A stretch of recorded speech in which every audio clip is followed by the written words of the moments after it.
Prague in the 1600s was a city balanced between beauty and tension.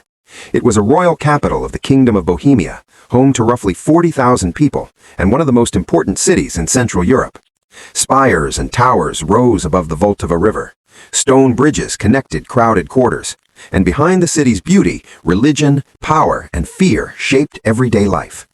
In this video, I use modern AI tools to bring historic paintings, engravings, and prints to life, allowing us to shift perspective, change camera angles, and move through the same scenes in ways their original artists never could. By animating these old images, we can walk the streets, watch the crowds, and feel how Prague looked and moved more than 400 years ago. First, I want to talk about the heart of the city itself. This view shows Old Town Square in the early 1600s, already the beating heart of Prague. By this time, the square had existed for centuries, but it was busier than ever. In the foreground, merchants set up wooden stalls. Barrels of beer, sacks of grain, and baskets of apples fill the space. You can hear bargaining voices in Czech and German. Bells ring from nearby churches.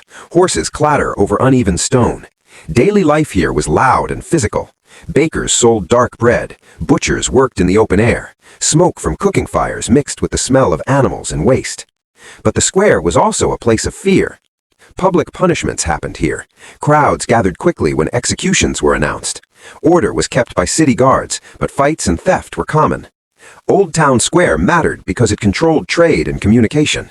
News spread here first. Power was displayed here. After the Battle of White Mountain in 1620, this square witnessed one of Prague's darkest moments. In 1621, 27 Protestant leaders were executed here as punishment for rebellion against the Habsburgs. Today, Old Town Square still exists. The buildings remain. Tourists now fill the space where merchants and soldiers once stood. This view shows Charles Bridge stretching across the Vltava River. By the 1600s, it was the only stone bridge in Prague. In the midground, carts move slowly across its narrow width. Pedestrians press against the stone parapets. Statues had not yet lined the bridge, leaving wide views of the river below. The sounds here are constant. Wheels creak. Water rushes beneath the arches. River traffic moves upstream with firewood and downstream with grain. The danger was real. Floods frequently damaged the bridge. In winter, ice pushed against the piers. Pickpockets worked the crowds.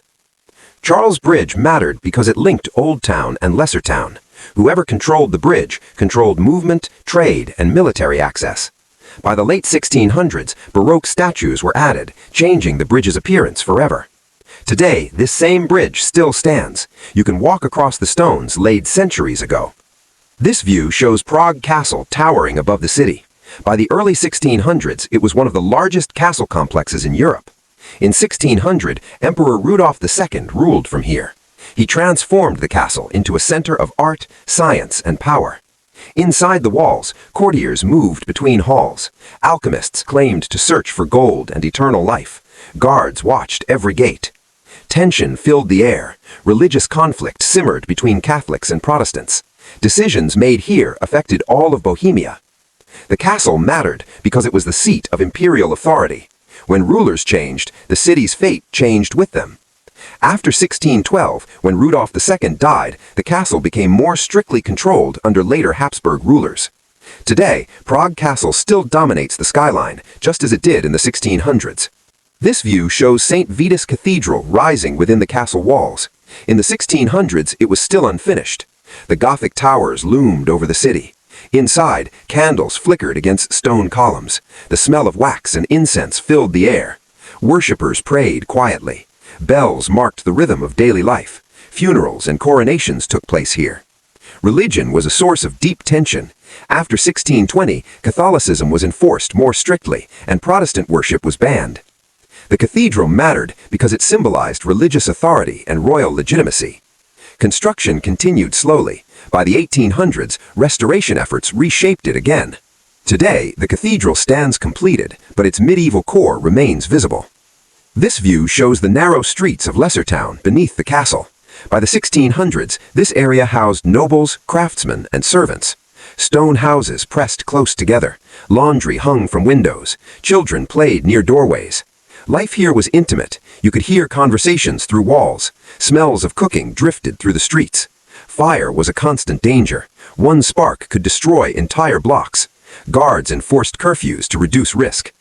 Lesser town mattered because it supported the castle and court life above. Many houses were rebuilt after fires in Baroque style. Today, these streets still follow the same medieval layout. This view shows the Jewish quarter, known as Josephof. By the early 1600s, it was one of the largest Jewish communities in Europe. The area was crowded, houses were tall and tightly packed, synagogues stood at the center of daily life. Markets were busy, scholars debated religious texts, families lived under restrictions but maintained strong traditions. Danger came from overcrowding, disease, and periodic violence. Legal protections could change suddenly. The quarter mattered because it was a center of learning and trade.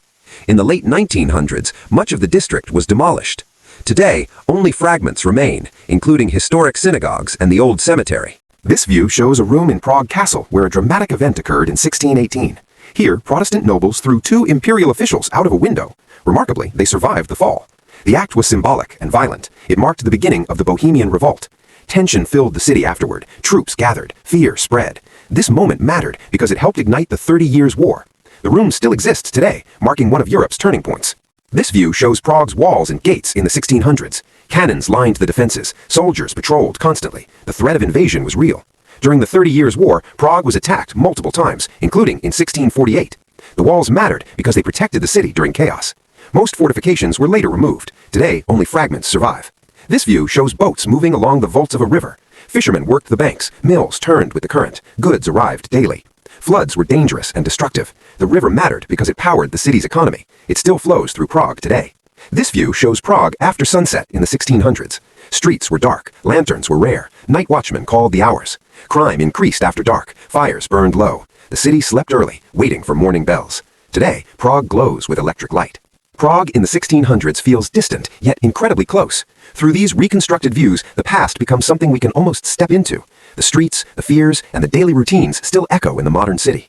If there's another city, moment, or scene you'd like to see reconstructed like this, let me know in the comments. Again, thank you so much.